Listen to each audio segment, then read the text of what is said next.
So Hamburg have won, Leverkusen have won. Leaves it up to these two sides as Van Bommel and Jurgen Klopp shake hands. This really is one of the big rivalries in German football. Saying Dortmund started well, they rocked by 2 defeats, conceded 7 goals in the process, against Frankfurt and Stuttgart. That's what our reporter Hans Finger was asking the Dortmund hierarchy about. But they're still dreaming of a Champions League place. Today's match at Bayern is a real test of their credentials in front of 69,000 fans in a very, very cold Munich. So stay tuned for a clash between 2 of the biggest names in German football. I was talking about this stomach bug that hit the Bayern Munich training camp. It was Olic, Schweinsteiger, Van Berten, Daniel Pranjic, but Klose all had this bug and they were training separately. We're just getting the team news through now, although we can confirm that Ribéry will play. Obviously, this man is going to play.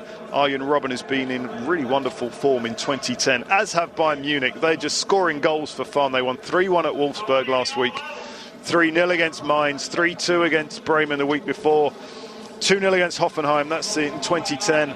And they finished off last year 5-1 against Bochum, 5-2 against Hertha Berlin. So clearly they're scoring goals very easily at the moment. And Andreas Jürger, who we've just heard from him already, is our match analyst today. Dortmund are losing quite a lot of goals. I suppose the first job of Dortmund is to defend much better. And the old question, how do you stop such a powerful attack? One with Ribéry. Just talk us through about who's going to play up front, though. It looks like Ribéry, Müller, Robben and Gomez as kind of a front 4. Yeah, so it seems to be Müller and Gomez in the middle of the pitch. Ribéry coming from the left wing and Robben from the right wing. Robben, we just noticed today in red ties. You remember the story? That's right. The German Federation, they forbid his white ties he used to wear on the pitch, Dutch attacker. And the referee, obviously, Knut Kircher, experienced man here in the middle. And I'm looking for an FC Bayern really attacking from the beginning, showing here in the Allianz Arena. We are back here after 2 difficult seasons. We really go for the title this year with Frank Ribéry.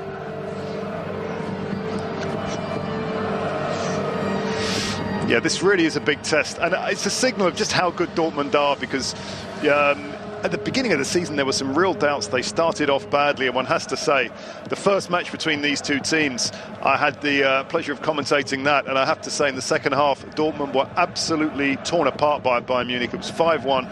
Müller scored a couple, I think it was the day before his 20th birthday. It's 5-1. It honestly could have been 7 or 8, and that was a bit of a sign of things to come, because in the last couple of months Bayern Munich and this man Robben have been scoring goals for fun. So Dortmund do have to defend. There was a very good period, wasn't there, from mid-November and December, and it's gone down a bit, and a certain Lucas Barrios is the revelation for them. He's been scoring plenty of goals. So we're underway at the Allianz Arena between Bayern and Dortmund. Just for those of you who like your statistics, the head-to-heads, there's been the last Dortmund win here. Well, you're going to tell us about that in a second, Andreas. But as I said, it was a 5-1 win at Dortmund, which really was a wonderful performance from them. The last win in was way back in when, Andreas? You're going to fill us in? Last win here was in 91-92, so quite a couple of years ago. 3-0 for Dortmund here in Munich, not in this stadium, obviously. This was still back in the Olympic Stadium in the center of Munich.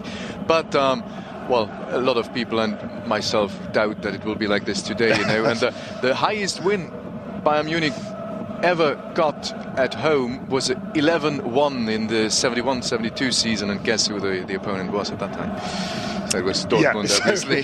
The history is pretty good for the men in red, and the overall, 37 wins for Bayern, 26 draws and 18 wins.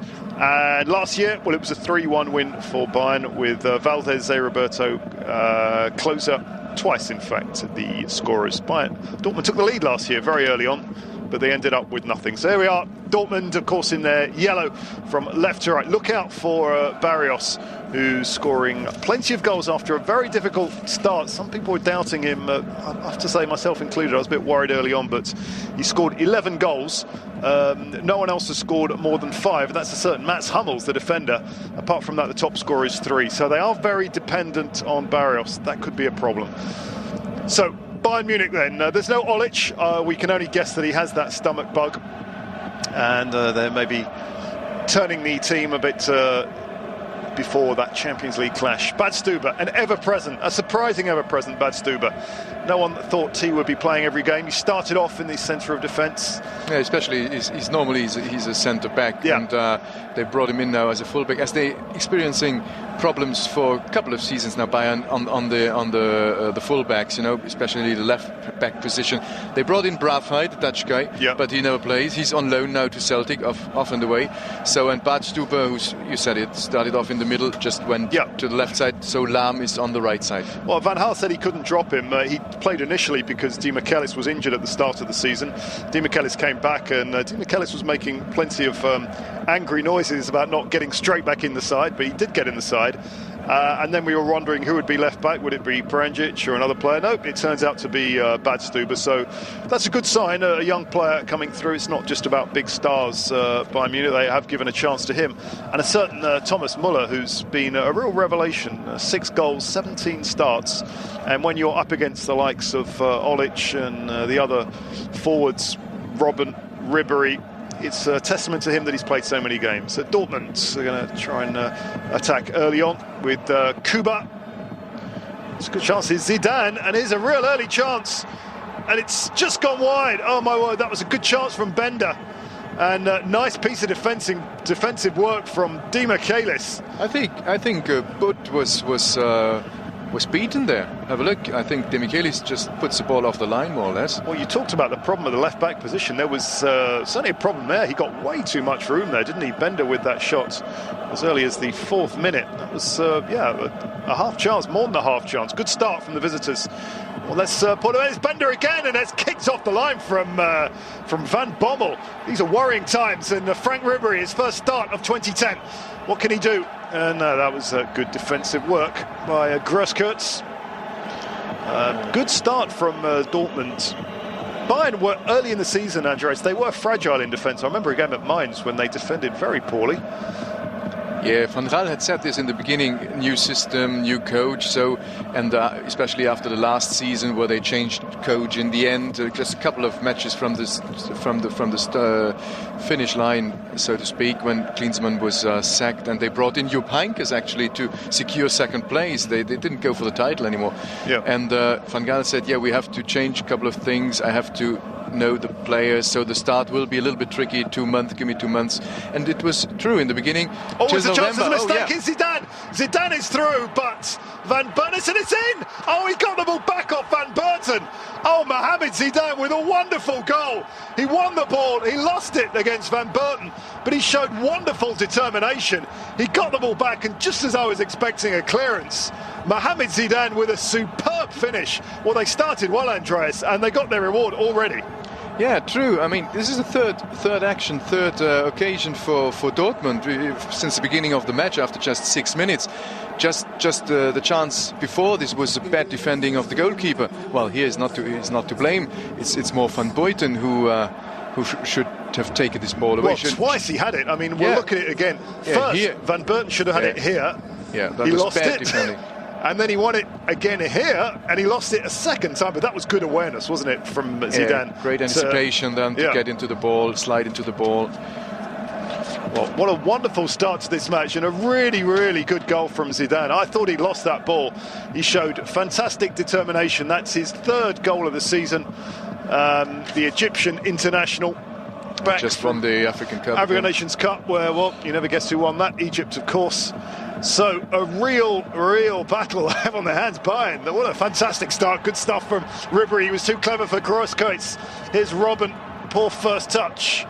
And Schmelzer just does enough. Well, it's a breathless start to the match. Well, I wasn't expecting this at all. I thought it might be cagey, a slow start. But Dortmund, all credit to Jurgen Klopp. No fear at all. They had a couple of chances early on.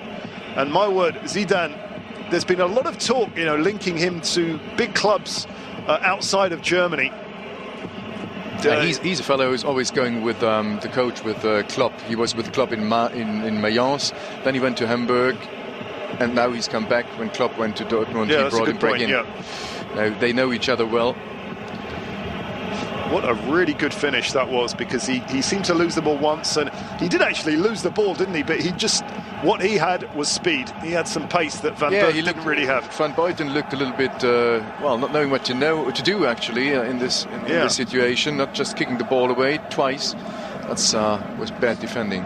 It was a very strange goal. Now, I was going to ask you about Thomas Müller, because I've seen a lot of Müller. He's had a good season, but not as a centre forward. He's been playing on the left so far, and I'm pretty sure this is the first time he's played as a centre forward. So let's see what he can do. Owomayela was all over that. Well, nice touch from Zidane. He's had a good start back to Owomayela. What a good start from Dortmund. Good counter-attack here. This is a wonderful counter-attack. It's 4 against 1, and Bayern, their fans are singing and jumping behind the goal, but they've got a lot to worry about as Van Bommel clears, the captain, the first foreign captain of this fine club, the Dutchman Bastian Schweinsteiger. He's always a regular starter, played every match this season. I imagine he's probably the first name on Louis van Gaal's list.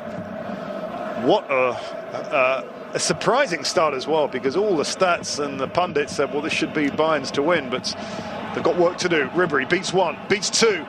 He's going to try and get down that line again. Still with Ribéry. It's a good cross, and it's hacked over the bar by Schmelzer again. They're playing with good pace, aren't they, Bayern Munich? They're attacking as you predicted. Yeah, well, they have to now. I mean, this is a horrible start for a team who's at home here and who's on a 4-win strike after the winter break. It's really amazing they let themselves move around like this in the beginning of this match and then concede a goal.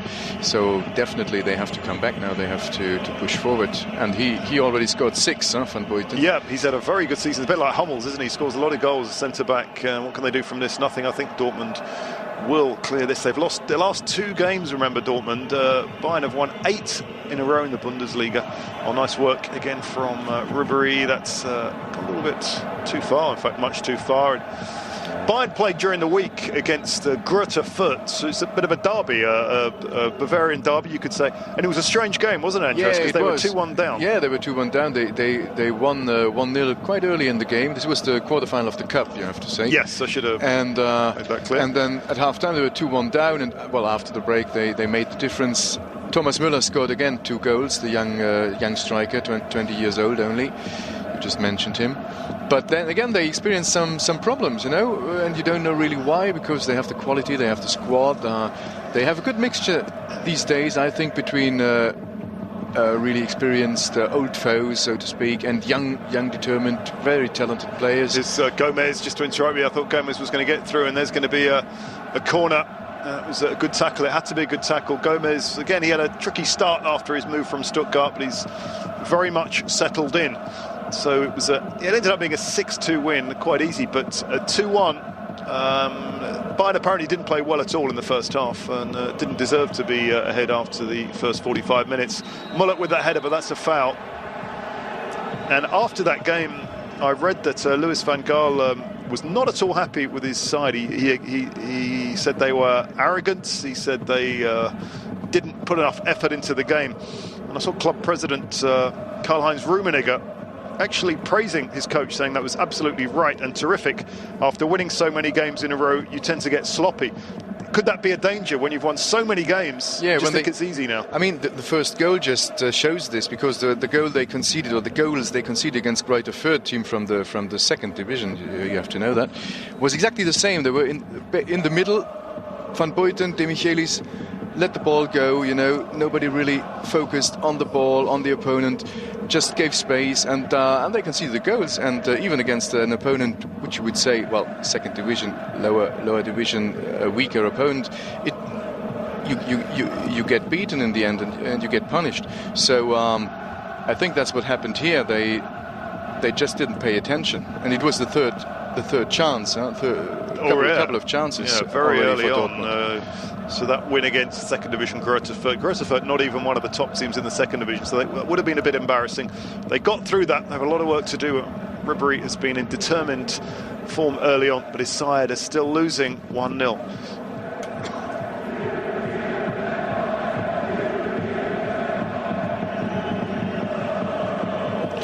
Jurgen Klopp will be delighted with the performance of his players so far. He doesn't really have any injury worries or illness worries, as his opponents do. Well, there are long-term injuries. The captain of the team, obviously, is Sebastian Kehl, who more or less pretends for place in the national squad as well, if he's fit.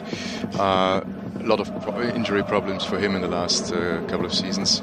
Yes, Kuba, Sven Bender was a bit of a worry, but he's going to play. So that's a good win from Kuba. He's a determined player on the side that time. He's not very tall, but he's really dynamic and really powerful player. This number 16 player here. Yes. So now Müller. Can't make it for Gomez. Just quite enough, but certainly they didn't come here with any fear, Dortmund. And I think that was a bit of psychology from Jurgen Klopp. He was saying, we are playing against the best German team, but we're not going here just to look at the stadium. He said, we're going to give it 100%. We can try and ruin their fun. We're an awkward opponent. So it's confident. And why not? Because they've done well. And here's Barrios. Barrios has made most of a mistake from Di Michelis. And that time he made amends. But again, it was what you were talking about.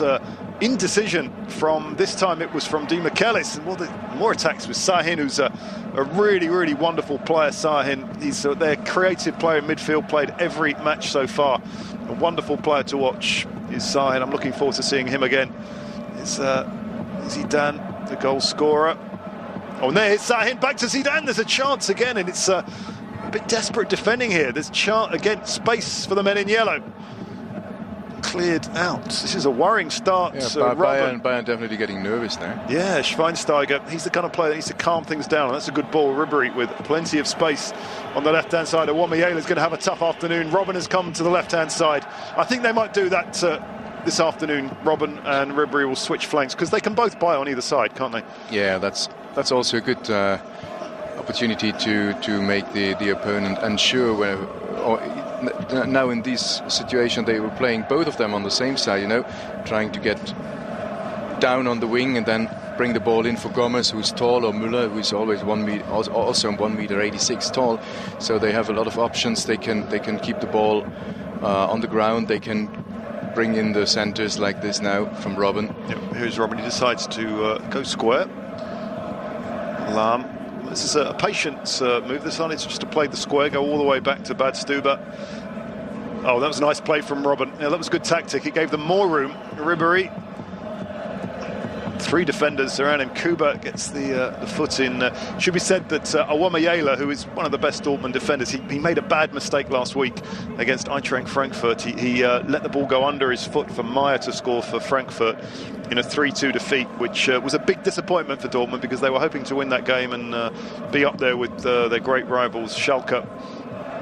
That was a big disappointment to lose against Frankfurt, although we've said earlier Frankfurt are a real surprise this year. They're doing extremely well after many years of struggling, but the Dortmund defence has been worrying. There was that 4-1 defeat also against Stuttgart, so they've been letting in a few goals of late. This was the goal. Van Berten made a mistake there. Yeah, he should have kicked the ball away there. Yeah, he could have just put it anywhere, but here I thought he had it as well. Yeah, but he's a tall guy, you see, and if he has to start running to the ball, he needs more time. And Zidane is just quicker, and he anticipates very well. And Jurgen Klopp, as we know him, most appearances in the second division for Mainz, Jurgen Klopp as a player. Oh, he's really? still an idol there. Yeah, he really is, and he's a very good. He's a very good analyst as well. He's working on television as well. Yeah. For the World Cup. He's been a long time with the second German Mainz have had a fantastic season, especially at home, almost unbeatable at home, and they got a decent result against Hertha Berlin, a 1-1 draw this afternoon. So yeah, Jurgen Klopp, and that's a nice ball. Mario Gomez, he's a little bit wide. Can he find anyone in the middle? And that was Müller. You see, I don't think they've played too much together, Gomez and Müller, as a real duo. So that's going to take a little bit of time, I think, to develop. And I'm a bit surprised. I would guess Olic is not well, because this could be the kind of game for him. But we shall see over the course of 90 minutes. Ribéry punched clear.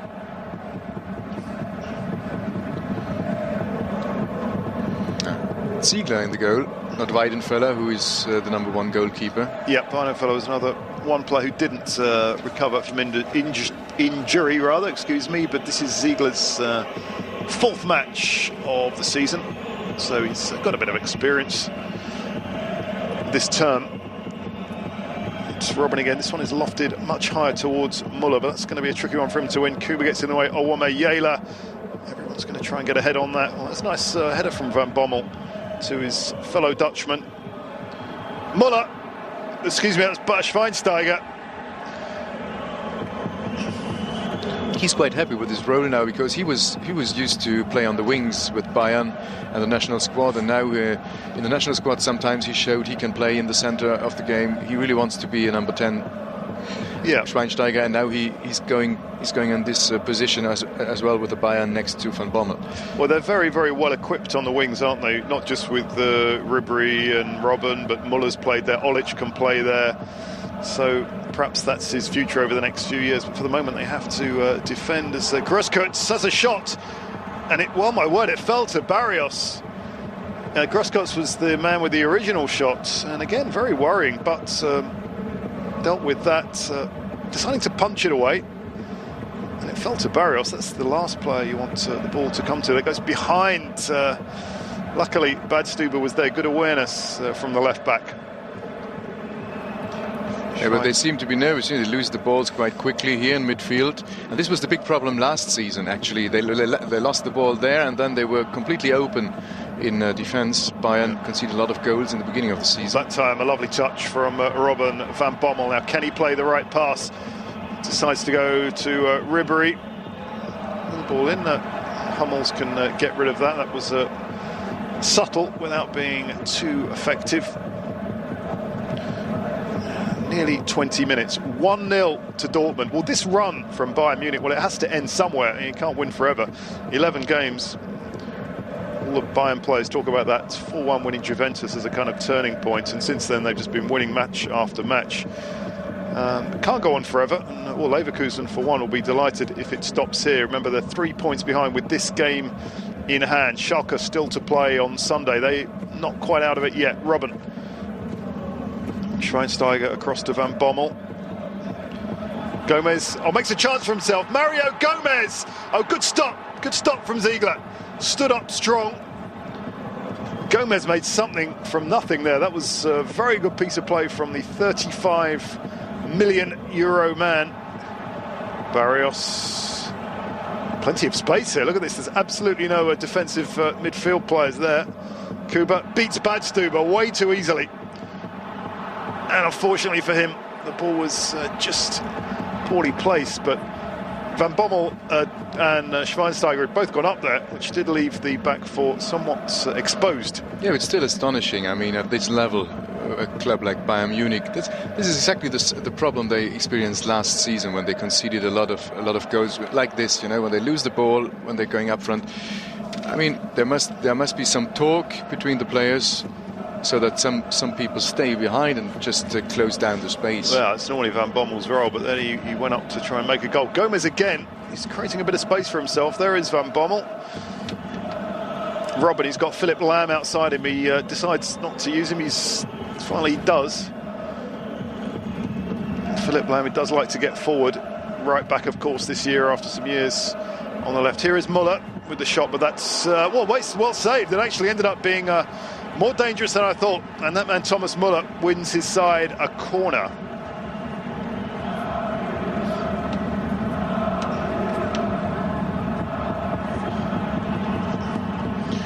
Comes in, and it's gone straight in. Well, that man Van Bommel scoring an equaliser from absolutely nothing. The corner came right out to him. He decided to have a go. Well, I'll ask you, was Ziegler at fault there? Because I thought he maybe should have kept that out. I'd like to see the slow-mo there, Andreas, but there were a lot of players just in front of him. He didn't have a good sight, and Van Bommel was astonished the ball went in. You can see it from his reaction. And ball bounces just in front of the keeper. It's deflected. Yeah, it was a wicked deflection. Yeah, difficult, that was difficult one. That was unlucky. A first goal of the season for the captain, Mark Van Bommel.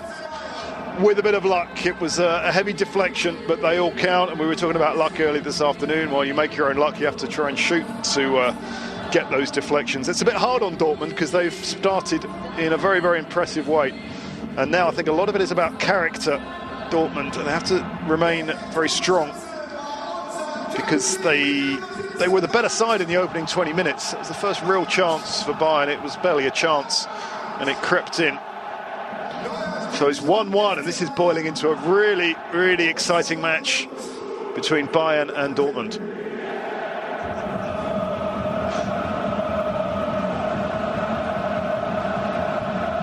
The goal scorer plays it out to Van Burten, who was at fault for that goal. You have to say he hesitated before Zidane got in, but it's a very determined Dortmund side tonight. They don't want to lose again. They've lost their last 2 matches.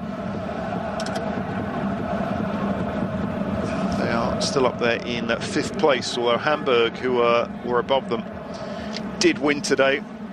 Werder Bremen, who were below them coming into this weekend, won as well. So if they want to stay up there, it sounds obvious, if you're not up there, you could keep winning your matches, which they haven't been doing recently.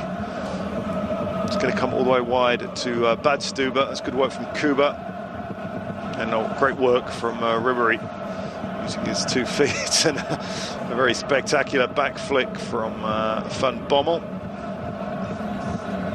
He hasn't been playing a lot, Ribéry, has he, because of his injuries, and he was starting the cup game actually, and after 70 minutes or so, Van Gaal took him off, and he wouldn't like to go off the pitch. He clearly made it sure that he wanted to play, and even when he was going on the bench, he still took his shirt off and made some gesture. And Van Gaal was asked after the game, what about the changing of Ribéry, and said, well, this guy has to build up again. He can't be too angry. He must understand that I'm acting for the good of the team, you know. And Ribéry sometimes gives me the impression, you know, also with these things going to Real Madrid, not going again, he might be playing more for himself sometimes than for the team. Yeah, it's good work from Aubameyang, but will they keep him? I know they have said that they would be prepared to let him go if the money's right. There's no point in keeping a player of his value that's going to go on a Bosman free transfer. He's the kind of player that just wants to play every minute of every match, and he got a nasty injury in that training camp, didn't he? He had to have a couple of toenails removed after a training ground injury. Incident. But then keep in mind, he never stayed more than 2 years in a club, Ribéry. Yeah, that's true. Galatasaray, Marseille, everywhere he goes, he stays 2 years, and then he goes to another club, he goes away. That's Philipp Lahm. There's one player who doesn't move very often. Philipp Lahm, a long-time Bayern man, of course. Sent crashing to the ground. Yeah, coming from the youth system, like Bad Stuber, like Schweinsteiger. Same generation with Schweinsteiger. Yeah, 2 very, very loyal and vital players for Bayern Munich, both of who's had a bit of a positional change recently. Lahm, right side. This year, Robben is playing on the right as well. Now, he scored a goal from almost exactly the same position against Werder Bremen recently. Will he go for the same? Ziegler, a little bit nervous, decides to just punch it after, let's say, a slight error for that goal. It was hard on him because it took a heavy deflection, headed clear from a Subotic. Oh, it's dropped for Mario Gomez, and I think that's going to go wide. Subotic is another player who's much rated around Europe, and he's a player who's worth quite a few million euro. I know Manchester City were interested in him, and he's one of those players that Dortmund would love to hold on to because they have financial problems. They have not spent at all. They didn't spend €1 over the winter break. Another player who came with Jurgen Klopp, by the way, he came from Mayence, Subotic, with Jurgen Klopp. Yeah, well, he took over. Because Klopp had said, when we get promoted to the Bundesliga, I stay with Mayence. And then they didn't make it for a couple of points, and so he left for Dortmund. So Muller down the right-hand side, no one inside, so he sensibly keeps the ball. He does more than keep the ball, he puts in a good cross. Ribéry! Well, it was Ribéry of all men who came in at the near post. Don't often see him in that position. But good work from Muller, because he seemed to lose it. He did lose it, but he won it back. It was about timing. He put the cross in at the right time. Came off Aubameyang. Yeah, you hardly see him because he's just 1.70 meters high. That's right. He can't win a lot of headers. Headed clear again from Aubameyang. Bayern suddenly dominating after that slightly fortunate goal. Schweinsteiger is going to be hacked a long way clear. Ribéry, good tackle. I think that's probably the best thing with Ribéry. You've got to stop him early before he starts running at you. Seems to be the tactic for Aubameyang. I said made that mistake last week, but has been a solid performer at right back for Dortmund this season. He wins the ball again. Hummels, well, we know all about him. Before the game we were talking about his excellent form. Kuba. Barrios is on his own. I don't know what Kuba was doing there. I miscued it. Talking of transfers, well, Bayern, there were no transfers in the winter for Dortmund. Bayern, they did let quite a few players go on loan. You mentioned Braafheid, Luca Toni. Well, we knew about him. He was determined to leave. It was clear he wasn't going to play much. Breno, we saw him on Friday playing for Nuremberg. That's just on loan. Ottel also on loan to Nuremberg, and Alexander Baumjohann, the young player, going to Schalke. So a lot of players out on loan. It's a big squad, so they can afford to do that. Yeah, it's still bizarre. I mean, you know, like Toni Kroos, we were talking about him earlier in the Leverkusen match. Great, one of the greatest talents in German football. You just give him away. Baumjohann, for me, is a very good, very talented, gifted player. You don't buy these players and then just let them go after 6 months' time. I mean, at least you keep them 1 year, 2 years to see how they develop. It's astonishing. Bayern Munich on the transfer side lately is a little bit bizarre what happened in the last 2 years to me. Because also when you're talking about Olic, pretty good player, but Olic is playing almost the Frank Ribery position. So there's always the problem that you have a luxury problem, if you want to speak so. But still there is a problem because Olic, who scores about 20 goals for Hamburg, comes to Bayern and then doesn't play. So yeah, it almost seems to be the policy from speaking as a non-German that they seem any of the best player in Bundesliga, they buy them immediately. It's almost like a knee-jerk reaction. Any big German player available, they will buy, and then later they see how they fit him in the side, as opposed to thinking about who they need first. But some people say Bayern just buys the players, and there is no game plan. You know, there's no strategy. There's no 4-3-3 or what do we play? Barcelona, they know how they play with 3 strikers. Actually, it's interesting. Van Gaal plays like this with Munich a lot now. He tries to put on. That was the initial idea, wasn't it? With Ribery and Robben and a Gomez or closer in the middle, but that changed and it worked. They were playing 4-4-2 and winning every game, but that was more through being forced to play that decision rather than a strategy, simply because this man Ribery was injured. It's been a very strange year. They were talking about a 4-3-3 or playing a sort of 4-3-1-2 earlier on in the season. As a Dutchman, wouldn't be a huge surprise for Van Gaal.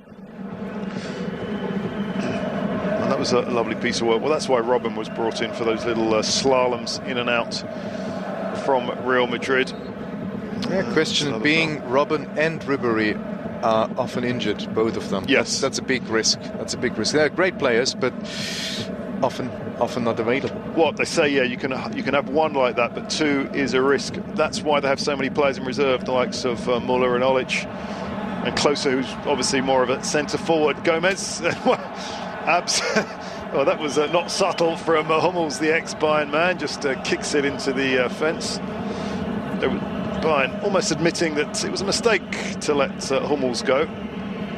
Yeah, assistant coach Hermann Gerland, who has been the reserve team's coach, who brought Hummels up, he said we should never let him go. Well, this has happened quite a lot of times with players from Munich late seasons. Ribery, it's a little bit too far. Well, you could certainly imagine Hummels playing ahead of Di Michelis or Van Berten. The one worry for me, Di Michelis and Van Berten, they're both very big guys, not so quick as we saw that from the goal. Sometimes it's nice to have one bigger guy and one guy who's a little bit more mobile. They are the older players of this team. Van Berten is 32. Yeah. Di Michelis, we got him here. He's not that tall. He's 184, but he's slow. That's his big problem. He's got a lot of pace. Has been the worry slightly this year, especially slow on the turn, and some teams have made the most of that. But, well, we've been criticising Bayern a little bit, but if you look at the stats, they've scored 45 goals, which is second only to Leverkusen, and they have only conceded 18. It was in the early part of the season they had their worst start for 40-odd years. You know, they got 2 points. Yeah, even worse than Klinsmann. Nobody thought after the last season that the start of Klinsmann could be any worse. And then Van Gaal, I think in November they were 8th, Bayern.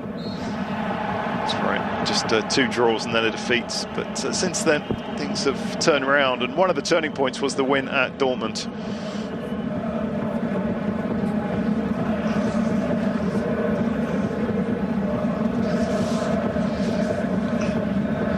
It's another free kick. We've had many of these. It's going to be Frank Ribery take this on the left-hand side. And it's that man Hummels. Very easily clears, but it's one back from the men in red who've had a good 5 or 10 minutes. Kuba is a determined character now. That was a clear foul by Ribéry. Nice work from Kuba. And there you can see in situations like this, he's not 100% fit because he doesn't get around the opponent. Yes. Normally he should just run away with the ball. Yeah, a fit Ribéry would, you're right, would not have lost that. So Kuba, as we call him, full name Jakub Błaszczykowski. I probably haven't pronounced that right. Apologies to all our Polish viewers. So we just call him Kuba today. He likes to be called that as well. And what a very good player he is. The number 16, who has been almost an ever-present 17 starts this year with a couple of subs. Key man for Dortmund. Schmelzer down the line, but it's one back. Bayern are winning a lot of balls now. It's a better period. Dortmund are struggling to get out of their own half. Can they do it now? Zidane wants it on the left. Barrios is a little bit too wide. Di McAllis, this time it's ushered back to Butt. Butt, who saved the penalty last week, and the week before that he missed one because he takes penalties as well. Now, is he? Do you know? Is he going to take penalties now, or is that over? I imagine Van Gaal's probably had enough, hasn't he? I don't think so. I think they make it out between themselves who just feels confident, Robben or Butt. But Butt was almost reliability when he was in Leverkusen. Remember, he scored all the penalties and he never missed. He never missed. A couple of years ago, he was actually the goalkeeper in the Champions League final for Leverkusen 2002. Yes. Yeah, that's right. Yeah, that was really Leverkusen's high point that year. Although who knows, maybe this year they'll do it. But a goalkeeper taking penalties, I'm personally not sure about that. I always remember that Ruud van Gullit quote: "If goalkeepers could play football, they wouldn't be goalkeepers." It's nothing against. Yeah, but I think since Ruud Gullit said this, times have probably changed a little bit. You can see there's some really good football players now in the goal. True. Actually. Yeah, but well, let's be honest, his strike rate is as good as most. But of course, when he misses one, everyone talks about it. People say, "Why is a goalkeeper taking penalties?" That was a push on Barrios, who's had an excellent first season in Europe. Lucas Barrios, the Argentinian. He scored 49 in 53 for Colo Colo, but that was in Chile. No disrespect to the Chilean league, but he's scoring plenty of goals here. Sahin, it's a decent centre, but it was Van Burten this time. That's where he's good, Van Burten, obviously, with those kind of headers where he has a bit of time. Robben goes one way, beats Subotic. Dortmund fans will be hoping they can hang on to Subotic at the end of the year. Here's Müller playing a much more central position. Maybe that shows he hasn't really got into the game, Müller.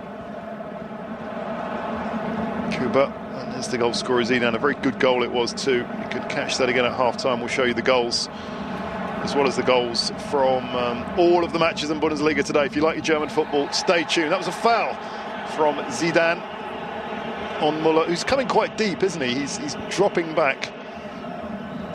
Yeah, that doesn't get a lot of balls up front, so that's what strikers tend to do. Then they come back to the midfield to grab the balls and run with the ball at the foot. But still, yeah. I mean, I'm amazed that Dortmund is handling this so equally. I mean, it's an equally balanced game. Yeah, it's impressive. That's a good point about Müller, because when I've seen him, he's had a lot of the ball on the wings. He's really got involved in the game, and as a centre forward, you have to be patient. You're going to get less of the ball. There's no avoiding that. And as a youngster, just 20 years old, that's something he has to learn. I don't think his long-term future is as a centre forward, but who knows? He can adapt himself. Here is Ribéry. That was a nice ball to Gomez, who found some space when he didn't really have any rights again. Mario Gomez! Well, that was a good effort. Went over the bar. He had 2-3 players. That's a real kind of a natural forward, isn't it? Someone who can create a space like that. Yeah, he looks a little bit awkward all the time when he gets to the ball. You know, he dribbles. Yeah. He doesn't looks elegant like a Ribéry or like a Van Robben. But he got this skill. He's got amazing first touch. It's Van Bommel. Much of a cross there. Yeah, it was some surprise that Bayern paid so much for him, but in terms of his scoring record at Stuttgart, you can't argue with that. And yeah, he's not the sort of silky kind of forward, but he's very effective, as Di Michelis puts that one out back in the Bayern side after a nasty injury at the start of the season. And he'll be hoping to play as much football as possible as any player who's hoping to go to the World Cup. Two Argentines there, Barrios and Di Michelis. One far more experienced than the other, of course. I'm sure they're going to have a chat after the game. Here is Barrios. It was a poor ball that time from Sahin. Sahin is the real creative instincts, the real creative force behind this Dortmund side. Nuri Sahin, he's a wonderful player to watch. Only 21 still. Yeah, that's crazy. Yeah? He's been internationally experienced. He's played for Turkey. He's a Turkey international. By his young age, he has played under 17 Euros, under 17 World Cups. He's a great player. Yeah. He fell out with Dortmund. He was on loan to Feyenoord one year when Bert van Marwijk was sacked from Dortmund. The season afterwards, he went to Feyenoord and he took him. Yeah. But he's definitely a gifted, a really good player, Nuri Sahin. Yeah, that would have been a real mistake to let him go. And he's got a few records. He's the youngest player to ever score for Germany and the youngest ever Bundesliga player, actually. 16 years, 335 days, and the youngest ever to score. So he really has got a lot of records under his belt. Nuri Sahin, still only 21. Yeah, and Fatih Terim, it was the Turkish national coach at that time, he picked him. So he couldn't play for Germany because Germany wanted him to play as well. Because he's German-born. So he's German-born. Yeah, he was playing for Schalke. There's a big story because as a youth player, he was bought from Dortmund from Schalke. Ah, the big. And rivals. There was a big rivalry, and there didn't go well at all. And then he was in German squads, but then he decided to play for Turkey. Yeah, it was his decision. We must make that clear. It was he had the choice to refuse the Turkish selection. Turkish, obviously the country of his parents, but he was born in Germany. Germans' loss is Turkey's gain. But that's interesting. He came from Schalke. It reminds me a bit of the story of all the great Bayern players in the 60s who apparently were 1860 fans. This is a great story. Whether it's true, I don't know. But apparently the likes of Beckenbauer were all 1860 fans, and they had a match against 1860 that was very violent, and they all switched allegiance to Bayern. Imagine if those guys had been playing for 1860 in the 60s, that the history of German football could have been very different. But we're now back to very much the present, where it's Bayern 1, Dortmund 1. Opening goal from Zidane in the 5th minute, and in the 21st, a bit of a deflection from a Van Bommel shot, but they all count, so it's 1-1. If it stays like this, of course, Leverkusen will open up a 2-point gap. A lot of football still to be played. It's a very determined performance from Dortmund. They're running, chasing every ball, not trying to give any space to Ribéry and Robben, trying to close them down as far away from the goal as possible. Sounds obvious, but it's a tricky thing to do. Schweinsteiger, that's poor ball, Owamayela, and that's another poor ball. Badstuber lost again. It's both sides are finding it hard to really keep possession, but that's because both teams are defending well. Ribéry, Badstuber, who's pretty much locked down that left-back place. Oof, that was a crunching tackle between Barrios and Schweinsteiger. They both seem to come out of that with a nasty knock.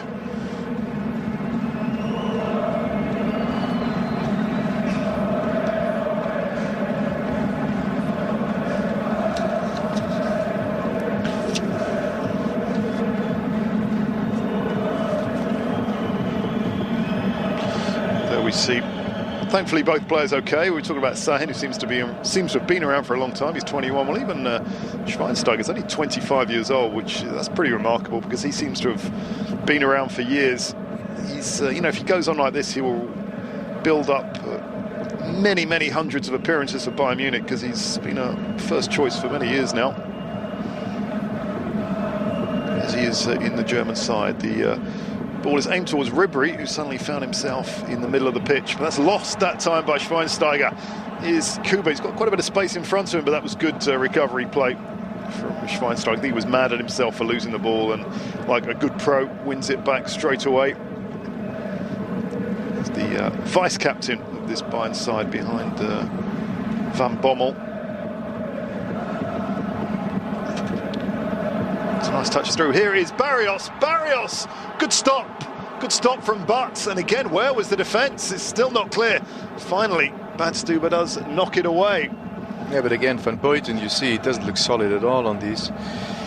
Yeah, they got their problems there behind, back in the defence, that's for sure. Yeah, certainly do that. They're worried when any quick balls come to the feet of the centre-backs. That's what I'm talking about there. Di Michelis, that was, I think, a little bit of panic. He saw Barrios turning, and this fellow Argentine sent crashing to the ground. Nothing too dangerous, but tackle from behind. Makes no sense though, you know, 20 metres from the goal, you don't give away a free kick. And that's a very dangerous. And this is the other situation, you see, quick feed, tack, and Van Buiten just can't cope. Van Buiten was completely beaten by the quick feet, but that was a very good stop from Butt, wasn't it? We shouldn't underestimate that. Butt had to be very aware, and it wasn't the first choice goalkeeper. We're talking about all the different tactical formations at Bayern. Well, Butt wasn't even the first choice at the start of the season. Rensing was, and they made that change. Butt now has that first #1 jersey. That shot, the wall does its job, but it's going to come to Barrios, and a last-second tackle from Van Bommel. Again, the Bayern defence was sleeping. They were all looking to clear, or they did that, and then suddenly it was Bender. No way was that offside. And Barrios, this time Barrios didn't quite have the speed, and Van Bommel did well there. Yeah, but if you compare the situations now, the goal occasions, I mean, Dortmund is far in the lead. Cleared this time from Gomez, absolutely, and I'm wondering if they're going to regret not making the most of those opportunities. It's not often a team comes to the Allianz Arena and has more opportunities than Bayern. Muller, can Muller get there? But this time Ziegler was aware. Perhaps we were a bit too cruel on Ziegler blaming him for that goal, because it did take a deflection. I have to say I'm a little bit disappointed with the Bayern, because I thought after the equaliser, you know, which was a little bit lucky, they had made the hardest thing more or less, and then they could normally play their game. But look, we're 2 minutes from half time, and they can't even dominate the game here at home. That's bizarre. Yeah, I was expecting them to push forward and keep going forward. They seem to just take the foot off the accelerator a little bit after the goal, strangely enough. As Kuba, here's a man who doesn't take his foot off the accelerator. He's one of those guys who runs all day. It seems he runs 90 minutes non-stop. Good player to have on the side. As Hummels, the ex-Bayern man, didn't play too much here, but nevertheless had a career at Bayern. Schweinsteiger gets it back off Gomez. Van Bommel. Bad pass again. Experience, a lot of experience in this Bayern side.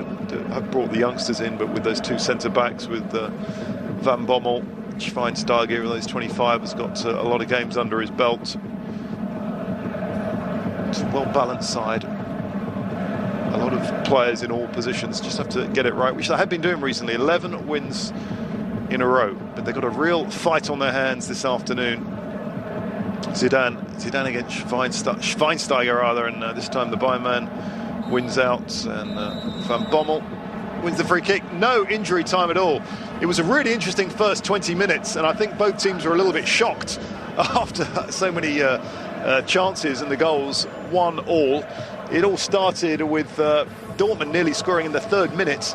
Then this man Zidane with a really intelligent goal, could have speed, got the better of Van Buiten on that particular occasion, and it took just 16 minutes for Bayern to equalise with a deflected long-range shot from Van Bommel. Now we can have a look on the players here. In Robben, Ribéry is coming on, Gomez, pretty the same players that we had in the first half. Players. I just think Muller's had such a good season, and then he's put into the centre, and he's been a bit uneasy about where he should play, because with all these positions, you know, it takes time, and there's a kind of automatic response to certain balls and certain passes, and Muller hasn't quite got that yet, and it hasn't quite worked with but you know how it is in these big clubs. You have big names coming back from injury. Closer, you see, they push him hard to be better.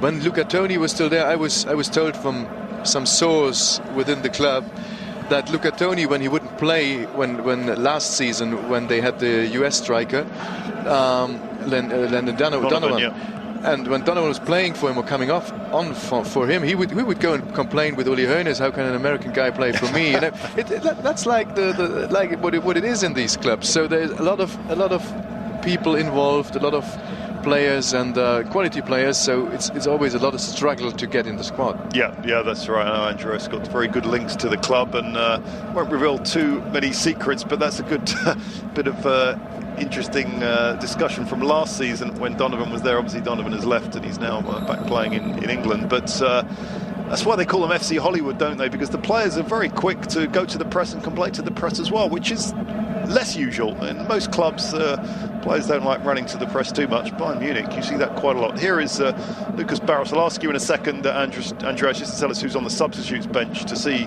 what kind of changes we might see for both these sides. I don't think Dortmund will be making any changes because things have gone well for them as Subotic just makes a bit of a mistake there and allows Ribéry to close him down. Important early minutes. If Dortmund start the second half as they started the first half, we could be in for a really interesting match. So in terms of bench players, Andreas, what could be Bayern's options? They're not so many. I mean, for the attack, you get Olic, you get Ivica Olic, and he can play as a winger. Yeah. So, but whom bring you in as a second striker? Then it's not much of an option. Well, Olic has played in the centre as well. Maybe we'll see Olic come on for Müller. Olic to play with Gomez. I fancy Olic more on the wing, actually. I think he's a better player there, yeah, because he's one of those guys that can run out of fullback, put his head down and really get past players. But well, he's played up front with Gomez quite a lot, and I'd be a bit. It would be a shame for Müller if he goes off, because he's playing in a position he's not used to, and if he's sacrificed, well, that's a shame. But apart from that, it looks like Klose has obviously not made the cut. He's still got this problem with the stomach bug, and the likes of Timoshuk and Altintop obviously not forwards. So is Subotic with that header. Zidane again, and it's going to be cleared from Badstuber. Well, this is a bit like the start of the first half. Dortmund on the attack. Zidane, was that a foul? Well, I can't believe that. A foul has been given against Ribéry.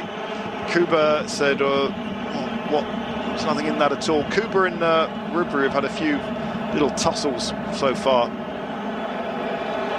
Judge that for yourself. It looked like he won the ball there, Kuba, to me. Yeah, I would agree on that. Good game, Kuba. Again, yes, yeah. Very dynamic on the right wing.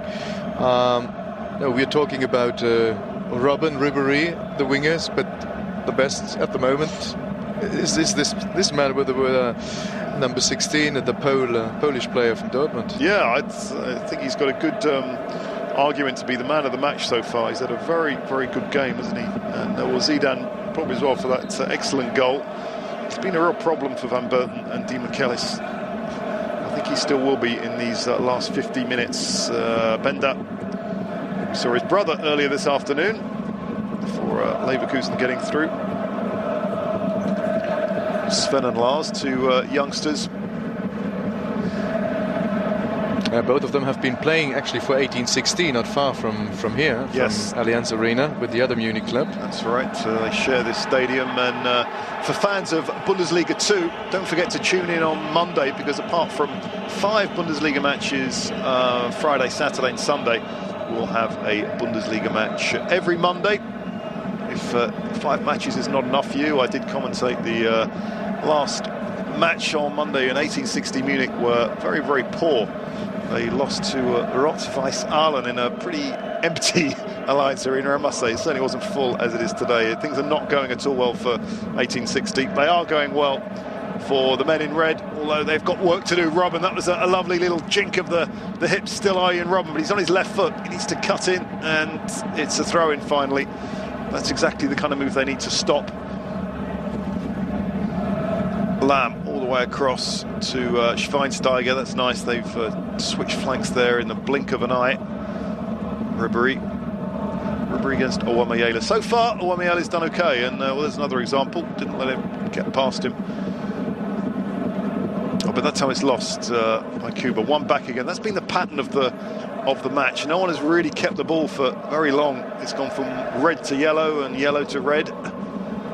Yeah, but I think Dortmund can live with this far better than Bayern. You know, Bayern is a lot of predictable normally at the moment here in the stadium. There's no surprises. No, it's Ribery. Ribery's got a good chance. Gomez is in the middle, as has Robben, and that's it. It's 2-1, and it's the combination of Ribery and Robben. They had just too much class on that attack down the left-hand flank. Gomez was in the middle. It went all the way across, and that's what they had to look out for. And this man, finally relief for Van Gaal. I think he's going to make a substitute. 2-1 to Bayern. Yeah, this was really the first really good action for Frank Ribery in this match. He lost a lot of balls before. Good pass from Müller as well, you have to say. Gomez, and then they have two options: Gomez or Robben. Dortmund defense concentrates obviously on the number 9 player from Bayern, and Mario Gomez, and then Robben, close range. It's not his most difficult goal. No.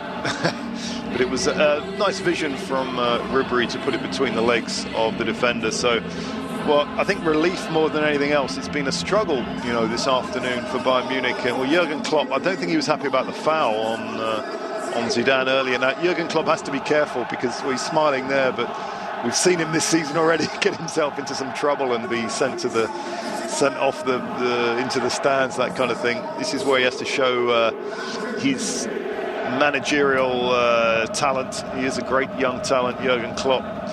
This is really where he's going to show what he's made of. 2-1 down, away to the championship favourites. Well, we spoke about Bayern. What do Dortmund have on the bench? Do they have anyone that can change things a little bit? Heinal's back, who was injured. Dede is back. If they need, well, now they definitely need more attacking players. Santana is there. Heinal is a player, and they have a young player, Fabian Götze, who was in the under 17 squad in the Euro last year. Player for the wings, is a right wing player. Technically very gifted player, but a small player. So yeah. I doubt he could come on here. I mean, you never know with Jurgen Klopp, but he fancies young players. But still, there should be a lot of pressure here on the shoulders of a young man. This is a time for what is a pretty young side now, ready to show that they can compete at the very top level. Nelson Valdez still injured. I guess that's why he's not there. No, he's got his 5th yellow card. He can't play. Of course, yeah, he's suspended. But, that's why he's not there. And they have Damien Le Tallec, the younger brother of the Le Tallec who played with Liverpool. Yes. So he's on the bench. Of Anthony Le Tallec. Yeah, another young striker here, Damien Le Tallec. It's been forced on Jurgen Klopp. He doesn't have any money to play with, so he's been forced to bring young players in. That's why Barrios was such an important player, because they did spend money on Barrios. They kind of put all of their eggs into one basket in terms of money. But this is the time for Bayern to prove that they are worthy champions. This will be their 12th consecutive win, would you believe, in all competitions, 9th in the Bundesliga. It's shaping up to be a really good finish between Leverkusen and Bayern Munich, maybe Schalke, between Jupp Heynckes and Van Gaal. What a battle that is between two of the great coaches, you could say, of our era. And also, Felix Magath, he's a great coach of our era as well.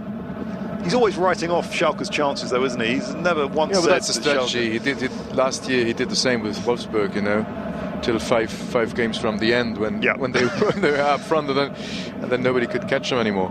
That's kind of tactics a little bit. But as you said, yeah, Van Gaal, Champions League winner with Ajax in '95. Jupp Heynckes, not Jupp Heynckes, obviously.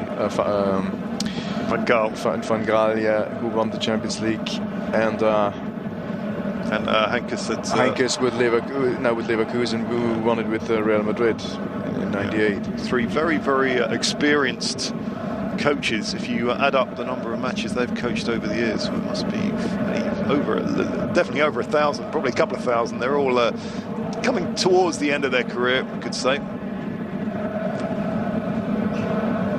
Yeah, you'd suppose so, but then look at Otto Rehhagel, or look at Trapattoni with Ireland. Now,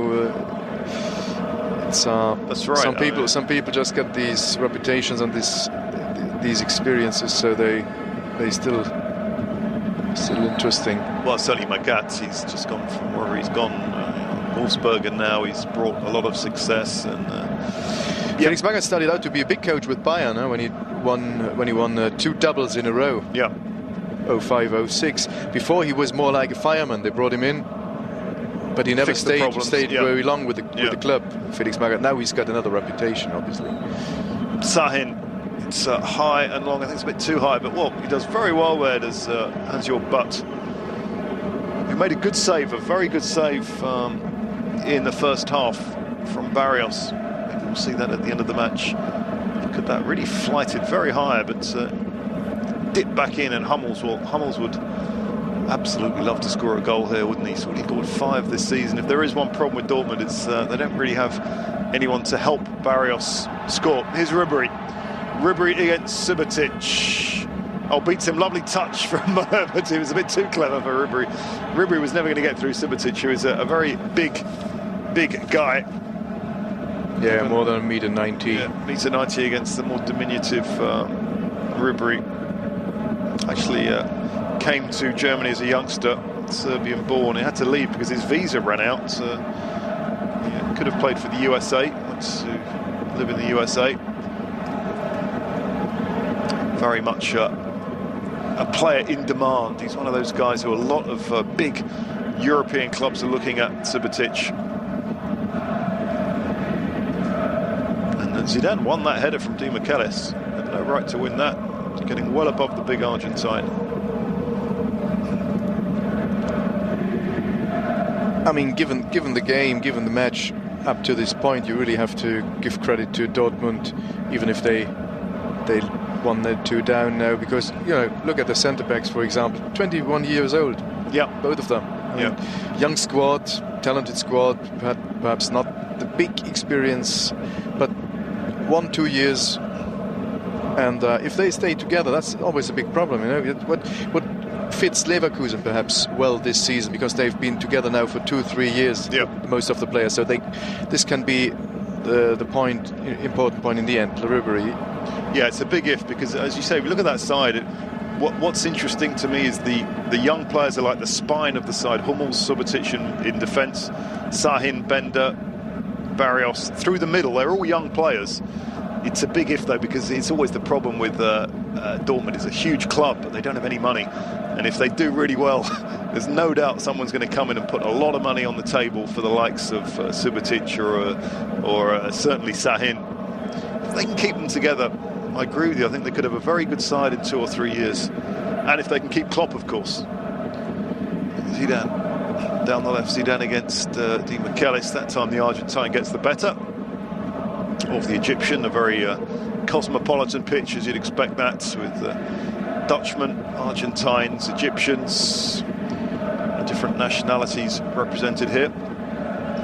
You see Schweinsteiger trying to be the playmaker there. Van Bommel definitely doesn't have the quality. No, that's not his job yet. He's there as a midfielder enforcer, which everyone needs, of course. Every side needs someone to win the ball in the middle of the pitch, and that's his job. They did, of course, bring in Timoshuk, and another interesting element is how long is Timoshuk prepared to sit on the bench, because apparently he was made some promises that he would be playing a lot for Bayern. Would it be him or Van Bommel, or both? Certainly not both, because Schweinsteiger is going to be playing in the middle. Timoshuk not playing too much at the moment.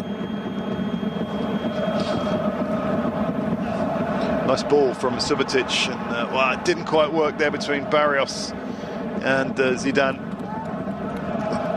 Zidane, who's recently linked to a couple of clubs in England and Italy. Yeah, but it's still amazing that they can make these passes. What's amazing me is that the Bayern, there is a lot of gaps between defense, midfield, attack. As a number 1 team in Germany, they give far too far space to the opponent here. I think whatever the result, Louis van Gaal is not going to be happy with his performance here, because he was not happy last week when they played pretty well, for my money, at Wolfsburg. He's not going to be happy with this, that's for sure, because it's been an unconvincing display. And just before hosting Fiorentina in the last 16 in the Champions League, it's also psychological important.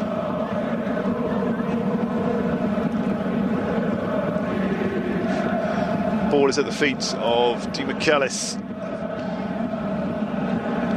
Badstuber, it's another solid game at left back, certainly hasn't made any mistakes. I say that, and Schweinsteiger has made a mistake, a bad one. Zidane, he's a little bit isolated. Zidane, he's got Barrios behind him. Zidane, no, he can't do everything himself, but he does win a free kick.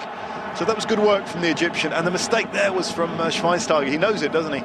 Yeah, twice. He loses the ball, and then he falls down on his knees, and he blocks Zidane, and it's clearly a foul here. Yeah, I'm not sure if he needed to foul there, because there were 4 Bayern players. Yeah. It's, as you were saying earlier, it's all about when you make those fouls, without sounding too cynical, but that's the kind of place you don't think he needed to make that foul. Sometimes you do need to make a foul. Yeah, but that's a sign they really start to get nervous when they lose the balls, and they're just not lucid anymore. They just don't think enough. I think, is it Gross-Kurtz or maybe Subotic is going to have a shot here, the defender. Looks like they're leaving it for the big number 4. Or is Sahin? No, Sahin is there. Sahin, just over. He's got a wonderful left foot on him. He's such a talented player, and he's already scored 3 goals this year. That floated just over.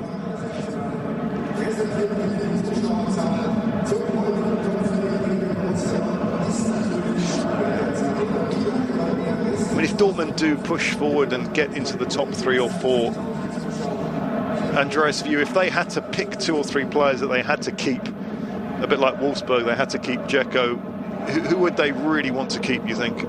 Oh, I think definitely the young players, because you can build up on them, and then after a couple of years you can sell them. Oh, Robin has played it through to Gomez, but this time Ziegler is there. Sorry, carry on. No, that's my point. Yeah. I mean, you have to build up for the future. You have to build up on the young players, not on the older players, and then try to get some other players coming behind. But definitely Şahin, Barrios, obviously depend on him in attack, and in the back 4, obviously Subotic and Hummels. And Hummels, those 4, those key men for the future of Borussia Dortmund, who a fine club of great tradition. You may have seen our report on them earlier today. Champions League winners, twice German title winners in recent years, but they had some terrible financial problems. The first German club to go on the stock market. That unfortunately was a big mistake. Yeah, and Schalke did as well. Schalke did the same mistake a couple of years later, didn't work and out they really paid bitterly today. A lot of Dortmund fans look back on a defeat in the Champions League qualifying. I think it was against Brugge. They lost on penalties, and they were backing on that money. And after that, unfortunately, the finances just really collapsed. It just shows it's a real sign for clubs, for big clubs around Europe, even big clubs with huge support like Dortmund. You can't count on Champions League money coming in all the time. It has to be earned. Here is Gross-Kurtz, big, strong guy down the left-hand side, and he's won a free kick as Kevin Gross-Kurtz, making only his 9th start of the season, although he's come on 11 times as a sub, so he's actually participated in almost every match. As Rummenigge, not happy about that at all. The Bayern bench, Rummenigge, Höpfner is the financial director, and on the right, the president now, Uli Hoeneß, who was the sports manager before, but he's gone up. He was on the bench. He used to be on the bench last year in the beginning also of the season with Kangal, and then he went up. Mohamed Zidane, and that's a decent cross. It's over to the far post. It was headed back, and Butt had to do some work there, didn't he? I thought it was going too long for a second, but it was well retrieved at the far post, and no one was picking him up at all there. Very strange defending. A header from the line. He was standing on the line. I think it was Bender. Yeah, I think it was Bender. And this is a good period for Dortmund. This is the kind of period that they need to make the most of, because they're not going to be dominating Bayern for the whole match. Sahin again, the man we were talking about. And that's a great corner. Oh, and cleared off the line. That was a last-ditch save on the line there from Bayern. These are worrying times. Dortmund know that it's a good period for them, and they need to make the most of this. It was a really good corner. Came in with such pace and accuracy. This game is not won yet. Barrios header, and Butt just getting the fists up. But it's the 3rd time they save a ball on the line. Twice defenders, now the goalkeeper. I mean, if they go away, if they can come away with a win here, they are really lucky, Bayern. It was a good header from Barrios. got in front of his defender, and Butt. Well, I think Butt's been their best player so far. He's made 2 or 3 not spectacular saves, but difficult saves. He's had to react very well. It's Mario Gomez. He's got the better of Simitic. Mario Gomez, and it's 3-1. And within a minute, this match has gone on its head completely. Dortmund so close to making it 2-2, but it was just one chance needed for Mario Gomez. Well, that's why they paid all that money for him last summer. And now 3-1, and it should be game over. Yeah, amazing, isn't it? I mean, that's football. That's why it is so fantastic, so passionate. You got Dortmund, who could almost score the equalizer, should score the equalizer, and then on the counter-attack, more or less, it was perhaps even offside. Gomez, and this is individual skill. You have to give him credit for this. I have to admit, in the beginning, I was not a big fan of his. I thought, well, a little bit awkward, but he scores his goals. 24 last season for Stuttgart. This is goal number 10 in the Bundesliga. Him, and that's without playing every game. Far from it. That was about his physical power, wasn't it? It wasn't about the kind of tricky, good footwork. Gomez just using his strength. Yeah. Best skill when the ball comes deep, and he can move forward. He comes running with the ball, and then he doesn't make a lot of forwards. He puts it into the net quite regularly. 10th goal of the season for Mario Gomez, and an important one because that gives them a 2-goal cushion, and I think they needed that because Dortmund were having a good period. I was just saying that they need to make the most of the good period. Not only did they not do that, they conceded a goal. So nothing going right for the men in yellow. But, you know, whatever happens in this match, Dortmund can take a lot from this match. They've played very well. They've created chances. And most impressively of all, a young side that has not been scared at all. There's not one moment when they've looked panicked or... No, just not been rewarded. Basically for the effort. They've been beaten on that occasion by a good piece of work from Gomez, or one unlucky deflection. But when you're playing against the likes of Ribery and Robben, that's bound to happen because Bayern have the better players. No disrespect to Dortmund. Barrios, well, that header, he was so unlucky not to score. That could have been so different if he had just directed his header slightly differently. And poor old Jurgen Klopp, I have to feel a bit sorry for him. He's obviously prepared his side very well. Now it's a question of them keeping strong. They don't want to lose 4 or 5 here because talking about their defensive record recently, it's not been good. They conceded 3 against Eintracht Frankfurt, 4 against Stuttgart, 3 against Dortmund, and unfortunately 3 again. If you look over the season, they've only conceded 26. Well, only it's kind of about average for the league. So yeah, it would be the third defeat in a row though for Dortmund. We're not playing internationally. We're not playing in the cup anymore. So yeah, they can't concentrate on the league, and they still have a chance of. I think a Europa League spot would be a good season for them. Yeah, if they can finish 5th. Yeah, be definitely. Happy with that. We've explained the situation in Dortmund. Remember in the 90s, they or Bayern were the big teams who would struggle for the championship. Hitzfeld, the coach with Dortmund, and then coach with Bayern. Another parallel. Now Swiss national coach. Big rivalry between those two, and there is still a rivalry between these two clubs. But as Bayern have stayed at the top level, Dortmund have not, because of those financial management mistakes that we talked about. Now that was Arjen Robben. So Dortmund obviously don't have a game in midweek. Bayern do with that Fiorentina match. Yeah, Dortmund hosting Hanover 96, so this should be an easier outfit, an easier game than this here. It should be a good chance for them, Andreas, to keep a clean sheet because Hanover don't score too many goals. That should be the first objective for them. Yeah, and obviously Bayern a lot more games under their belt with the Champions League.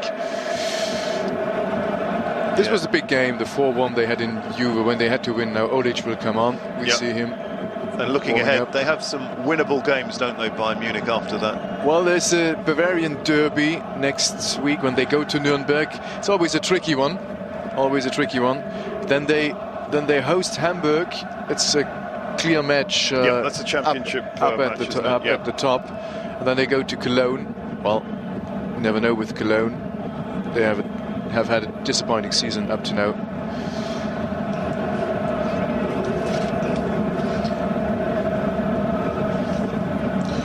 Well, the first substitute of the evening, it is Olic coming on. The question is, will he come on for Muller, or will Van Gaal decide to rest Ribéry or Robben? We'll know that in a few seconds.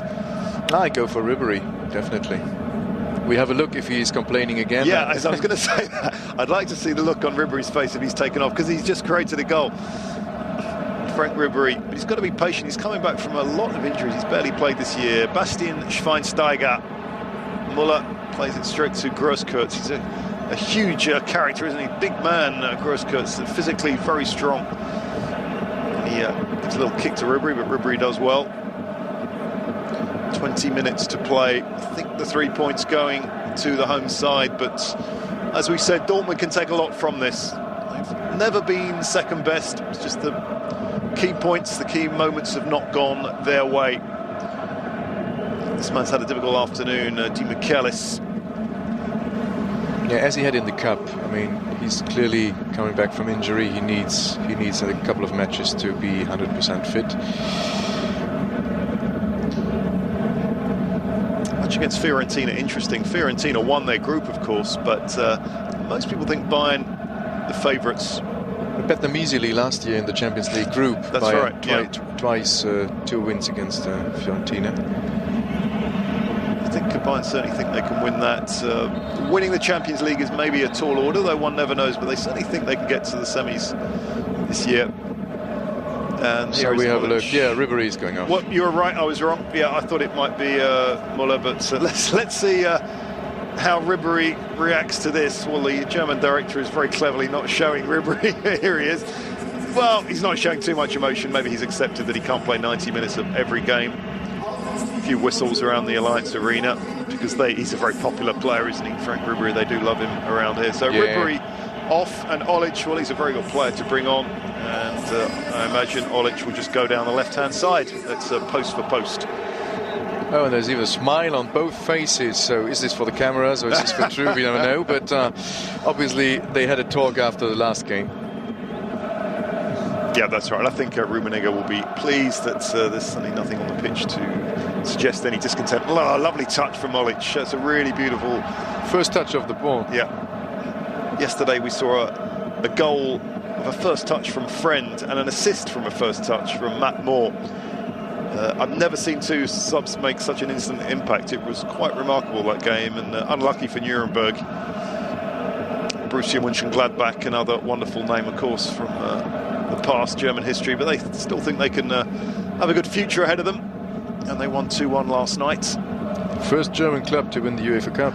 That's right, and Barrios high and wide, so yeah, we've had a win for Borussia Mönchengladbach. Leverkusen have won, and Hamburg, that's an interesting result, and with Van Nistelrooy scoring twice. That's interesting. We've got a couple of substitutes here, Andreas. Yeah, this is Mario Götze, the young player I talked to you earlier in the show, Mario Götze. He was an under-17 player in the Euro last season. Here we got him. He's young. He looks very boyish, doesn't he? He looks about 17, 18. Well, he is. I'm surprised Zidane coming off. And Heinal, who's come back from injury for Zidane. So Zidane scored that very, very good goal. Heinal coming on. Yeah, and played 7 games so far this season. Götze, this is the 5th time he's come on as a sub. So what kind of player is Götze, Andreas? Yeah, he's a technically very gifted player, but he's a player for the wings. So he's keeping the ball, he's setting up chances, centres. Actually, a little bit like Heinal as well, players for the wings. And perhaps they try to have a little bit more pressure, because they saw actually in the first half that they could take their chances when they were coming on the right side, centers in. This is Lothar Matthäus, actually, with his... It's cold, doesn't he? Yeah, it is cold. There's a lot of snow, actually, at the moment in Germany. The temperature's about -5 to -10. And Munich, traditionally near colder, to the Alps, near to the mountains, has a lot of snow. Thanks for your analysis. Andreas Jürger, who's with us as our match analyst today, will be joining us as well for more matches this season. Thanks for bringing your expert analysis on German football and the young players. It's the first time I've seen Götze. I look forward to seeing him. Thomas Janál is the Hungarian international, of course. He's not the tallest, 1.68 m. Very experienced, though. 30-odd caps for his country. Hungarian football having a bit of a renaissance at the moment. Just missed out on the World Cup, of course, after many years of really struggling in any kind of competition. So 15 minutes for Dortmund to rescue something from this game. It's a tall order, but they've shown good desire in this match, let's put it that way. Good competitiveness, as they have all season. They've had some lows, they've had some difficult times, Dortmund, especially that 5-1 defeat against Bayern early in the season, but they've come through it. You know, some people were saying they're going to struggle against relegation. It's certainly nothing like that. Nice work from Badstuber. Badstuber furious at that. Yeah, I think we can say Dortmund one of the pleasant surprises this year, along with Leverkusen. Any other teams that have really surprised you in terms of doing better than you'd expected? Yeah, Frankfurt definitely. Yeah. Eintracht Frankfurt, a couple of years in the relegation zone, never could make it really up. It was also a club, I remember in the 70s, there was a UEFA Cup when there were 4 German teams in the semi-finals, and Frankfurt won it in the end. And with this area long gone, and now with the new coach Skibbe, they really play a nice football, nice to watch. They've done very well, and those days of German success in Europe, perhaps not so much these last few years, but there are 2, remember. Stuttgart are there as well. They're only got to play Barcelona though, so they should be quite easy for them. Bayern Munich, but it's good to see 2 German sides into the last 16 of the Champions League, because it hasn't always been that way. And good days for Frankfurt. In terms of disappointing, I've been very disappointed in Hoffenheim this year, because they're one of those sides that have got such good talent going forward. I've been disappointed in them, and Wolfsburg. I thought they would do better, but that's why Bundesliga is so interesting, because you get these surprises, teams doing really well one year and they just disappear the next, and vice versa. Leverkusen didn't really do too much last year, not European qualifiers, but they missed out in the end. Leverkusen was the big story. They were really till the 22nd day they were in the top 5. So there's a chance, but a good stop again from Butt. That's yet another chance, absolutely from nothing. This is what's amazing. These chances, just simple crosses coming in, and it was I'm pretty sure it was Grosskurtz there, and he was all alone. There's definitely a lot of work still in the Bayern defense to do, because they give away a lot of chances. Far too many chances here. I think he lacked a bit of composure there, didn't he? He had more space, more time than he thought. You can forgive him, because he's not the kind of player that is often in that situation. Kevin Grosskurtz, he's scored a couple this season. He's coming from the 2nd division, his first year in the Bundesliga as well. Yeah. Here he is again. Barrios is looking for it in the middle. Lucas Barrios, still Barrios. Oh, that's a penalty, surely? No. Keeper says no penalty. I thought he got a bit of a pull. Well, Dortmund are showing really good character here. They're not just lying down. They want to come back and at least get 1 goal. Gives their fans something to cheer about. A lot of fans have made the long journey south. They're not going to see their team get anything, I don't think, but they can be proud of their players today. A young team. It's done extremely well. They did take the lead. Didn't last too long. There's that man Hummels again, the man that Bayern Munich very much regret selling. Yeah, players from Bayern Munich, from the youth system, this is also a bad tradition with Bayern. They tend not to get the credit, you know. Remember in the past, Nerlinger, now the sports director coming back, he went to Dortmund actually. Didi Hamann left Bayern, was really furious. Babbel, when he left Bayern, was really furious. A lot of players who said, well, we are coming out from the youth system, from the youth academy of Bayern, and don't get a chance. And we don't get a chance, or we are not highly regarded. Whereas players who come and they buy them for millions of euros or marks before, they have another statue. so to speak. And it's strange because they do put a lot of time and investment into the youth system. They've got a wonderful youth system by the players that they produced. Yeah. It seems strange that they do that, but don't always give them the chance. I think we're going to see Hamid Altintop come on in a few minutes for a rare appearance. He actually started the season as a first-team player, Altintop. He seemed to be in Louis van Gaal's good books, but since then he hasn't played too much. He's had 5 starts so far. He had an injury as well. He did pick up an injury, and again, his position, you wonder how he's going to fit into this side. He maybe would have been happier when there were 3 players in the middle of the park, more defensive players. Yeah, definitely he might be a number 2 choice now for Van Bommel. But like 20-30 minutes left, you know. But Timashuk won't be happy at that. He thinks he should be playing. There's a chance perhaps for Götze, the youngster. A good education for him to play in front of 69,000 fans here. Robben did well initially, but that time Subotic had it and just usher it into his keeper's arms. And you see this team spirit, the spirit of Olic, who's just crossing from left to right. Almost no chance to get this ball, but this is one of these characteristics of Olic, which likes Van Gaal a lot. He likes Olic a lot because he's really working for the team all the time, as is Gomez. And Thomas Müller, Van Gaal, he likes him a lot as well. Yeah, he did that at Hamburg as well. He scored a lot of goals at Hamburg, and what a good signing, free signing at the end of his contract. And for me, I think he's one of the more underrated forwards in Europe. He's a really good player to have in your side, Olic, as the ball just goes in front of Barrios. He's proved that so far. He's scored some important goals this year. And indeed, it is Altintop and not Timashuk. And he plays on the right wing for Robben, so it's more the defensive option now. Robben going off. He scored his goal. Scored his goal. Likes to do that. Bayern Robben. That's his 8th goal of the year, which is pretty good. He's only had 8 starts, quite a few substitute appearances. And Altintop, the number 8. Yes, another Turkish international. That's right. Up against Nuri Sahin now.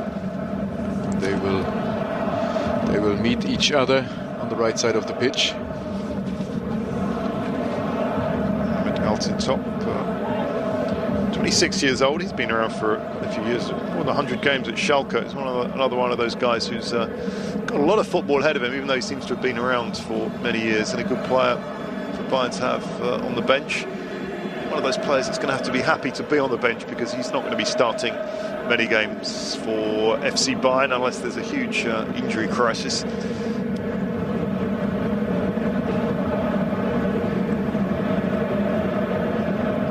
Philip Lahm will take the throw in. It's a much calmer evening now. I think Dortmund resigned to losing this match.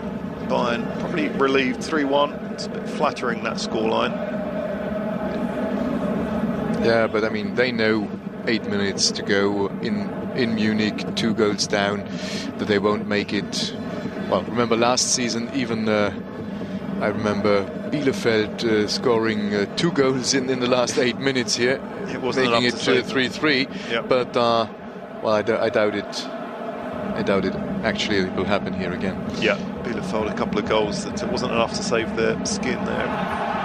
They were relegated. Here's that man, Olic. Oh, good work. On the first touch, he could have given it to Gomez. Gomez was all his own. Gomez was in the middle, and those 2 players have played together quite a bit this season, but that was really good work from Mats Hummels. Will he make the trip to South Africa? Some people are saying he deserves a spot at centre-backs. Problem is there's not a lot of games to test left. So and Jogi Löw, the national coach, said before, we are more or less concentrating on the 30 players we invited lately to our fitness test. So I doubt it. It's a little bit early perhaps for him. There's a chance. Mario Gomez is through. It's going to be 4-1. Oh no, it isn't, because of a great tackle from Subotic. But why on earth did he make that pass? I was certain that he was just going to slot the ball in. He can have a little smile. Yeah, but this is typical of Gomez as well. He's playing for the team a lot, and sometimes too much, like here.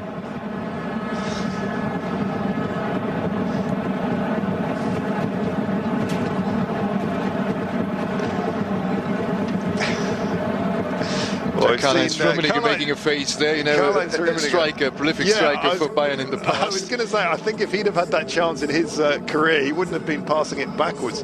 Barrios comes off for Letalek, the Frenchman. Well, I'm all for being unselfish, but that was taking it too far. The header goes off the bar from Bastian Schweinsteiger. Now the chances are coming in for Bayern. The header at the near post, he should have been picked up by Sahin, and it bounced off the bar. Now the chances are racking up. Schweinsteiger off the bar with that header. A chance on the other side of the pitch. Not a bad shot. Grosskreutz again. We're seeing a lot of chances suddenly. Switched the side, now on the right side. Yeah, he's had some success since changing side, hasn't he?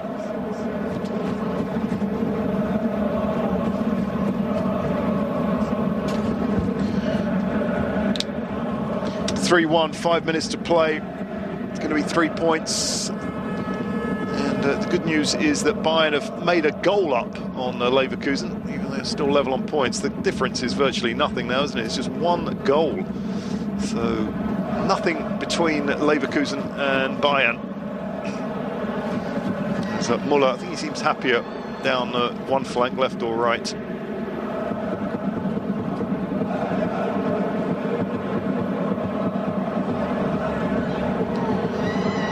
A bit of panic there. What was Butt doing? Well, we know he can play football quite well as well. We've been talking about this in the first half. You told me, well, a goalkeeper taking penalties, and I told you he was a good football player. Yeah, he's a good footballer. Yeah, nothing against Hans-Jörg Butt. He's a very good goalkeeper, good footballer. And he's been a very, very good servant to German football over the years.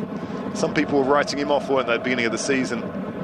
But Oli Kahn saying now it's time for Rensing to get his chance, and but he's finished. Yeah, but he didn't take it. I mean, Rensing had his chance under Klinsmann. Klinsmann wasn't convinced, I think, in the first place, but he had to make him play because the management, Uli Hoeneß, had outspoken publicly this was the new #1 German goalkeeper, a successor basically to Oli Kahn in the national squad. So everybody was thinking about Rensing as the upcoming #1, and well, he didn't really convince a lot of people when he was playing. So they rely on a very experienced older goalkeeper now, but he's not a solution for the upcoming 2 or 3 years. I mean, definitely they must have a look on the transfer market. Yeah, that's interesting because it's a very rare time, isn't it, Andreas, that none of the top German goalkeepers, I'm talking about the ones in the squad, are from Bayern. There's not going to be any. There's a funny story, because when it came to under 21 team, there was always the ranking. Well, I might go here with this chance. Yeah. No, always the ranking. Rensing, Neuer, Adler. So these 3 goalkeepers, and now Adler and Neuer have developed a lot quicker than Rensing did in the end. Yeah. And Neuer's still younger. Neuer's still, just 21, 22. He's a very young keeper, so he's got a lot of time to progress. Rensing, I'm sure he's still got a good career ahead of him, but he hasn't quite advanced. But he's one of those guys, he doesn't really make a lot of mistakes. You know, he's a solid pair of hands. When I've seen him this year, he's done well. And today, he's made 2 or 3 very, very good saves. So you can't fault... And Van Gaal checked them out in the beginning of the season, and Butt is definitely #1 now. I mean, there's no discussion about that. Unless he gets injured, Rensing won't play. A lot of people said this was clear in the beginning of the season, and Rensing should have looked out for another club. He should have left the club to make a living on his own, because he's always linked to Bayern, protected by Bayern, in the shadow of Oli Kahn, having trained with Oli Kahn for 4 or 5 years before he quit. And when he came in as a #2 keeper, he did a good job, but he didn't convince as a #1 keeper. So he should have perhaps gone away and had made a reputation in another club in the Bundesliga. Yeah, that's going to be an interesting and an important decision for Bayern very soon. They can't wait too much longer for that. As long cross comes in, that was Hajnal. I remember Rensing, he had a good pre-season tournament, I think, against Manchester United in one of these pre-season tournaments. He saved a couple of goals, saved a couple of penalties, but there's a big difference, isn't there, between a pre-season penalty shootout and at the top level? Yeah, it was a funny situation because Butt had made one mistake just before. Then Rensing had this penalty session, but then Butt came in and saved them in a game right afterwards. So. Yeah.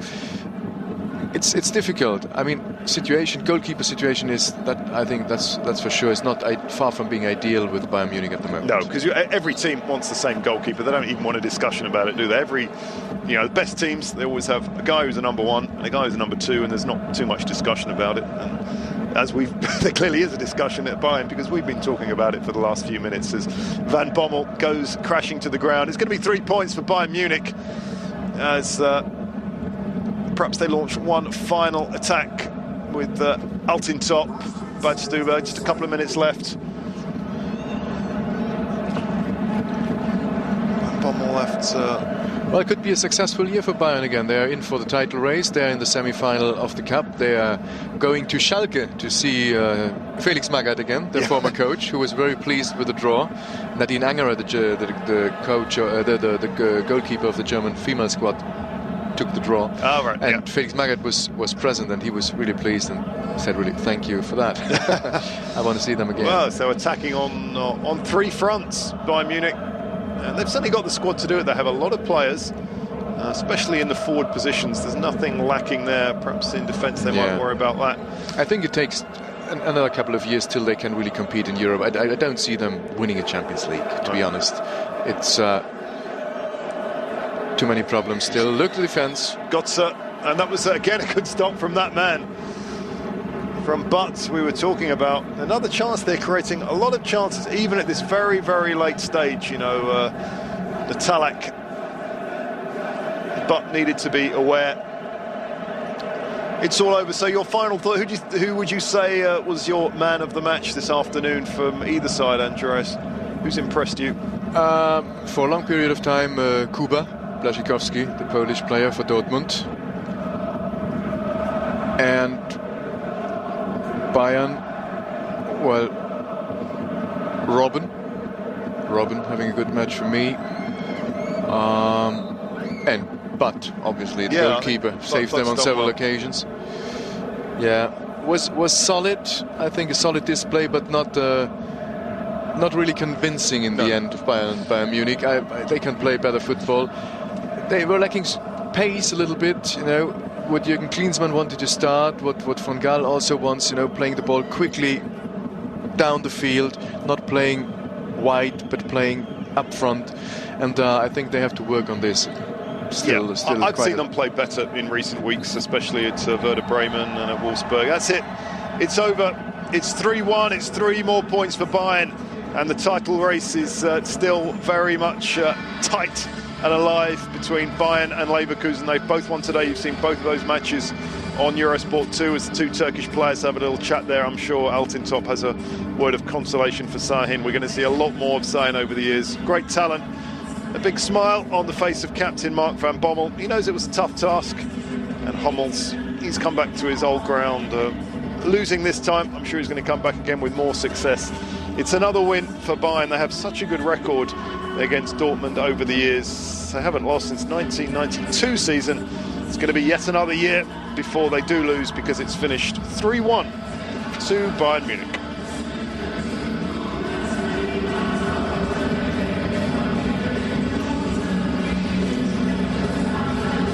And imagine if Dortmund had scored on one of these occasions where some foot just prevents the ball from going over the line in the first half. It could have been 2-1 at half-time for Dortmund, and then we would have seen definitely a different match. And even before that goal, before the third goal, Barrios' header kicked off the line.